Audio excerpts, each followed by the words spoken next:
Hello friends, welcome to our YouTube channel. Friends, जैसा कि आपको पता है आज है 1 अगस्त और 1 अगस्त को एसएससी फेज़ 10 का फर्स्ट शिफ्ट का एग्ज़ाम ख़त्म हो गया है। उम्मीद करते हैं जिनका भी फर्स्ट शिफ्ट में एग्ज़ाम था सभी का एग्ज़ाम अच्छा हुआ होगा। फर्स्ट शिफ्ट के जो 100% रियल क्वेश्चन जो आज आपके फेज़ 10 एग्ज़ाम में पूछे थे वही क्वेश्चन अपने डिस्कस करेंगे। तो आगे जिनका भी एग्ज़ाम है इस वीडियो को एंड तक पूरा देखिएगा। और जिनका फर्स्ट शिफ्ट में पेपर हुआ है अगर आपने आंसर अगर आपको मैच करने हैं तब आप इस वीडियो को बिल्कुल भी स्किप मत करना, पूरा वीडियो लास्ट तक देखना और साथ में वीडियो को लाइक शेयर सब्सक्राइब कर दीजिएगा एसएससी फेज़ 10 एग्ज़ाम की सभी एनालिसिस सबसे पहले देखने के लिए। तो चलिए वीडियो स्टार्ट करते हैं।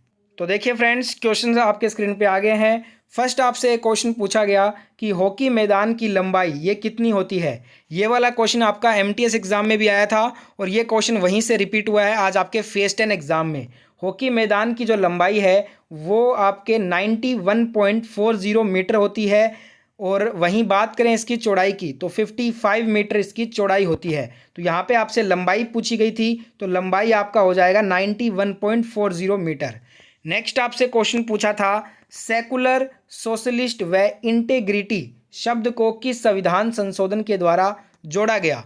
तो देखिए आपको पता होगा 42वां जो संविधान संशोधन हुआ था 1976 में, उसके तहत 3 शब्द जोड़े गए, सेकुलर सोशलिस्ट व इंटेग्रिटी। ठीक है दोस्तों, तो यहाँ पे करेक्ट आंसर होगा 42वां संविधान संशोधन 1976। नेक्स्ट क्वेश्चन पूछा था क्रिकेट का जो बल्ला जिसे बैट बोलते हैं हम, क्रिकेट के बल्ले की अधिकतम ऊंचाई कितनी होती है। तो देखिए लंबाई आपसे पूछी है या फिर हाइट आपसे पूछी होगी तो 38 इंचेस और सेंटीमीटर में बताऊं तो 96.52 सेंटीमीटर। आपसे अगर इंच में पूछा है तो 38 हो जाएगा, अगर सेंटीमीटर में पूछा था तो 96.52 इसका करेक्ट आंसर था। और वहीं चौड़ाई की बात करें तो 4.25 इंच इसकी चौड़ाई होती है और सेंटीमीटर में होता है 10.8 सेंटीमीटर। ठीक है। नेक्स्ट एक क्वेश्चन आया था रुक्मणी देवी अरुंडेल निम्नलिखित में से किस नृत्य शैली से जुड़ी हुई हैं। ये वाला क्वेश्चन एमटीएस एग्जाम में 3 से 4 बार रिपीट हुआ था और आज ये क्वेश्चन फिर से फेज़ 10 एग्जाम में रिपीट हुआ है। रुक्मणी देवी अरुंडेल की बात करें तो ये दोस्तों जुड़ी हुई हैं भरतनाट्यम नृत्य शैली से। तो भरतनाट्यम आपका राइट आंसर था। इनके बारे में एक और चीज़ आपको पता होनी चाहिए, इन्हें कला में योगदान के लिए 1956 में भारत के तीसरे सबसे बड़े नागरिक पुरस्कार पद्म भूषण से सम्मानित किया गया था। संगीत नाटक अकादमी पुरस्कार जो कि अभ्यास करने वाले कलाकारों को दी जाने वाली सर्वोच्च भारतीय मान्यता है से उन्हें 1967 में संगीत नाटक अकादमी भारत की राष्ट्रीय संगीत अकादमी नृत्य और नाटक द्वारा सम्मानित किया गया था। वहीं भारतीय पशु कल्याण बोर्ड ने उन्हें 1968 में पशु अधिकारी कार्यकर्ता के रूप में उनके काम के लिए प्राण मित्र पुरस्कार से भी सम्मानित किया था। इनसे ज़्यादातर एक क्वेश्चन और पूछा आता है कि इन्हें पद्म भूषण से कब सम्मानित किया गया था, तो 1956 में। नेक्स्ट क्वेश्चन आया था डोंगरी जो उत्सव है ये किस राज्य में मनाया जाता है। डोंगरी उत्सव से पूछा था तो हिमाचल प्रदेश ऑप्शन में था और वो आपको करेक्ट करना था। हिमाचल प्रदेश में डोंगरी उत्सव मनाया जाता है। डोंगरी उत्सव हर साल भारत के हिमाचल प्रदेश की कुल्लू घाटी में मनाया जाता है। डोंगरी उत्सव कुल्लू घाटी में मनाया जाने वाला सबसे बड़ा त्यौहार है। यह हर साल 14 से 16 मई तक मनाया जाता है। नेक्स्ट क्वेश्चन पूछा था आपसे रंगनाथिट्टू जो पक्षी अभ्यारण्य है वो भारत के किस राज्य में स्थित है। रंगनाथिट्टू पक्षी अभ्यारण्य की बात करें तो ये कर्नाटक राज्य में स्थित है। तो कर्नाटक ऑप्शन में था और वो आपको करेक्ट करना था। यह अभ्यारण्य जो है ना वो कावेरी नदी के तट पर स्थित है। तो यहाँ पे ये भी चीज़ आपको पता होनी चाहिए। नेक्स्ट क्वेश्चन पूछा था आपसे पद्मा पानी पेंटिंग किस गुफा में स्थित है। पद्मा पानी जो पेंटिंग है ये अजंता की गुफाओं में स्थित है। तो अजंता केव आपका करेक्ट आंसर हो जाता। नेक्स्ट क्वेश्चन आया था केसर ए हिंद की उपाधि गांधी जी ने किस घटना के कारण लौटा दी थी। केसर ए हिंद की उपाधि गांधी जी के द्वारा जलियांवाला बाग हत्याकांड 13 अप्रैल 1919 को जो हुआ था उसके कारण जो है ना गांधी जी ने केसर ए हिंद की उपाधि को वापस लौटा दिया था। और एक और चीज़ आपको पता होनी चाहिए, एक और यहाँ पे एक घटना और है कि साहित्य का नोबेल पुरस्कार मिलने के 2 साल बाद 1915 में रविंद्रनाथ टैगोर को नाइटहुड से सम्मानित किया गया था। उन्होंने 13 अप्रैल को जलियांवाला बाग हत्याकांड के विरोध में 31 मई 1919 को यह उपाधि जो है ना लौटा दी थी। तो देखिए आज आपसे गांधी जी वाला पूछा है, हो सकता है आने वाले शिफ्टों में आपसे नाइटहुड की उपाधि से पूछ लिया जाए। तो नाइटहुड की उपाधि को वापस लौटा दिया था रविंद्रनाथ टैगोर जी ने, और ये भी जलियांवाला बाग हत्याकांड के बाद ही उसके विरोध में ही वापस लौटाया गया था। तो ये भी आगे जरूर पूछा जाएगा। नेक्स्ट क्वेश्चन आया था, खान अब्दुल गफ्फार खान ने किसकी स्थापना की थी? देखिए, पश्तून मुद्दों पर जागरूकता फैलाने की कोशिश करते हुए अब्दुल गफ्फार खान ने मई 1928 में पख्तून पत्रिका की स्थापना की थी। तो पख्तून पत्रिका आपका करेक्ट आंसर हो जाता। अगला क्वेश्चन, उससे पहले ध्यान रखिएगा, 1930 में खुदाई खिदमतगार नाम के संगठन की स्थापना की। यह संगठन सुर्खपोश या लाल कुर्ती दल के नाम से भी जाने जाता है। इन्हें फ्रंटियर गांधी के नाम से भी जाना जाता था। फ्रंटियर गांधी के नाम से खान अब्दुल गफ्फार खान को जाना जाता है। ये भी इनके बारे में बहुत बार एग्जाम में पूछा गया है। एक क्वेश्चन आपसे पूछा था करंट अफेयर का कि 2025 विश्व एथलेटिक्स चैंपियनशिप की मेजबानी कौन सा देश करेगा? 2025 में विश्व एथलेटिक्स चैंपियनशिप की मेजबानी टोक्यो करेगा। वुमेन्स ओडीआई वर्ल्ड कप 2025 की मेजबानी इंडिया करेगा। मेंस ओडीआई वर्ल्ड कप 2023 की मेजबानी भी इंडिया ही करेगा।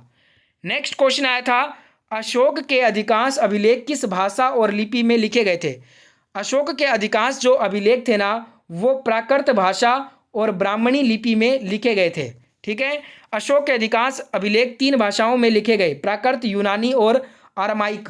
प्राकृत शिलालेख मुख्य रूप से खरोष्टी और ब्राह्मी लिपियों में लिखे गए हैं। नेक्स्ट आपसे पूछा था, बुद्धदेव दास गुप्ता भारत के प्रसिद्ध कौन से वादक थे? सरोद वादक। तो सरोद वादक आपका राइट आंसर होगा। पंडित बुद्धदेव दास गुप्ता का 2018 में 84 वर्ष की आयु में कोलकाता में निधन हो गया। उनका जन्म 1 फरवरी 1983 को बिहार के भागलपुर में हुआ था। उन्हें 2012 में पद्म भूषण पुरस्कार से सम्मानित किया जा चुका है। देखिए, सितार वादक आपको पता होने चाहिए प्रसिद्ध, ये सभी सितार वादक हैं। सरोद वादक भी पता होने चाहिए। ये जितने भी मैं आपके लिए लेकर आया हूँ ना, इन सभी को एक बार आप एग्जाम से पहले कवर कर लीजिए, क्योंकि आगे जो आपसे पूछेगा वो इन्हीं में से क्वेश्चन पूछा जाएगा।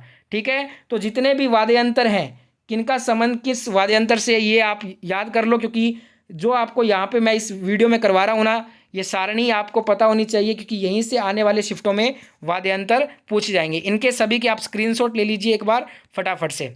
नेक्स्ट क्वेश्चन देखते हैं। अब अगला क्वेश्चन आपसे जो पूछा गया था कि भारत में किस राज्य की जनसंख्या सबसे कम है? तो सिक्किम इसका राइट आंसर होगा। जो सर्वाधिक जनसंख्या घनत्व वाला राज्य है अकॉर्डिंग टू 2011 सेंसस, तो वो हो जाएगा बिहार। सबसे कम जनसंख्या घनत्व वाला राज्य है अरुणाचल प्रदेश, और उच्चतम जनसंख्या वाला राज्य हो जाएगा उत्तर प्रदेश। ठीक है दोस्तों, एक क्वेश्चन था, टीवी का रिमोट कैसा डिवाइस होता है? तो ये इनपुट डिवाइस होता है। ये कंप्यूटर से क्वेश्चन आया था। एक क्वेश्चन था, the God of small things पुस्तक के लेखक कौन है? तो अरुंधति रॉय आपका यहाँ पे करेक्ट आंसर हो जाता। और यहाँ पे फेमस ऑटोबायोग्राफीज हैं। इस सारणी का भी एक बार आप स्क्रीनशॉट ले लीजिए, यहाँ से बहुत बार क्वेश्चन आ रहे हैं एग्जाम में। ठीक है, नेक्स्ट क्वेश्चन, मुल्कराज आनंद की कौन सी पुस्तक नहीं है? इस क्वेश्चन में मेरे को डाउट है, बताना फर्स्ट शिफ्ट में जिनका एग्जाम था ये क्वेश्चन आया था या फिर नहीं। अगर आपसे पूछा है इनकी पुस्तक के बारे में, तो मुल्कराज आनंद की पुस्तक जो है ना, कुली तलवार और दरांती अछूत, ये सभी इनकी पुस्तकें हैं। एक था, अप्रैल 2022 में किस राज्य में लोकसभा उपचुनाव कराया गया था? तो देखिए, इस प्रकार से कोई क्वेश्चन पूछा था तो छत्तीसगढ़, महाराष्ट्र, बिहार व पश्चिम बंगाल में जो है ना आपका यहाँ पे जो है लोकसभा उपचुनाव कराया गया। जून 2022 की बात करें तो पंजाब व उत्तर प्रदेश में लोकसभा उपचुनाव कराया गया। विधानसभा चुनाव 2022 की बात करें तो 5 राज्यों में हुआ था, यूपी, पंजाब, मणिपुर, उत्तराखंड व गोवा। ये 5 राज्यों के नाम आपको पता होने चाहिए। विधानसभा चुनाव हुए थे 2022 में यहाँ पे।